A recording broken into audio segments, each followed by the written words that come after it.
রাজধানীর কারওয়ান বাজারে ভ্রাম্যমাণ ট্রাকে টিসিবির আলু বিক্রি কার্যক্রম উদ্বোধন করা হয়েছে। এই মুহূর্তে সেখানে আছেন রিপোর্টার ফরহাদ হোসেন। সরাসরি যাচ্ছি তার কাছে।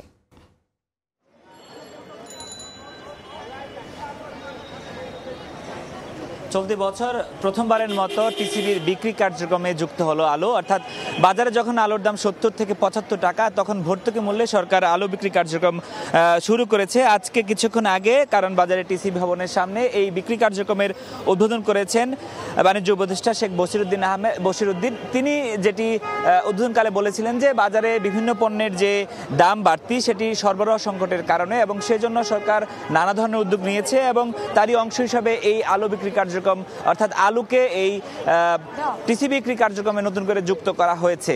আর এছাড়াও তিনি আরো কয়েকটি কথা বলেছেন। মূলত এই সরবরাহ সংকটের কারণে বাজারে যে পরিস্থিতি সৃষ্টি হয়েছে সে কারণে নিত্যপণ্যের দাম বাগে আসছে না। পাশাপাশি সরকার বিভিন্ন ছাড় দিয়েছেন, শুল্ক ছাড় দেওয়া হয়েছে। এজন্য তিনি দাবি করেছেন বেশ কিছু পণ্যের দাম কমে এসেছে। এখানে আমরা দেখছি সকাল থেকেই বেশ লম্বা সিরিয়ালে মানুষজন অপেক্ষা করছেন। তারা অনেকেই প্রথমবারের মতন আলু পাচ্ছেন, তারা কিছুটা স্বস্তি প্রকাশ করছেন। এছাড়া অন্যান্য সময়ের মতন স্বাভাবিকভাবে তারা চাল, তেল এবং ডাল পাচ্ছেন। তবে এইবার এই কার্যক্রমে মূলত 3 কেজি আলু 40 টাকা দরে দেওয়া হচ্ছে এবং এখান থেকে টিসিবির পক্ষ থেকে এবং বাণিজ্য উপদেষ্টা তিনি জানিয়েছেন, বাণিজ্য সচিবও বলেছেন যে এই আলু বিক্রি কার্যক্রম ততদিন পর্যন্ত চলবে যতদিন না পর্যন্ত বাজারে নতুন আলু সরবরাহ বাড়বে এবং নতুন আলুর দাম কমে আসবে।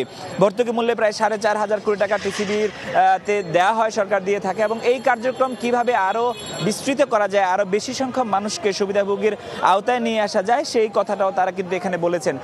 আমরা আসলে দেখছি যে রমজানকে সামনে রেখে সরকার বেশ কিছু পণ্যের শুল্ক ছাড় দিয়েছেন, সেটিও তারা এখানে উল্লেখ করেছেন। এবং তারা যেটি বলছেন, সামনে রমজানকে কেন্দ্র করে তেল নিয়ে ব্যাপক কার্যক্রম তারা চালাচ্ছেন। এজন্য নিত্যপণ্যের দাম রমজান মাসে কমে আসবে বলে তারা দাবি করেছেন।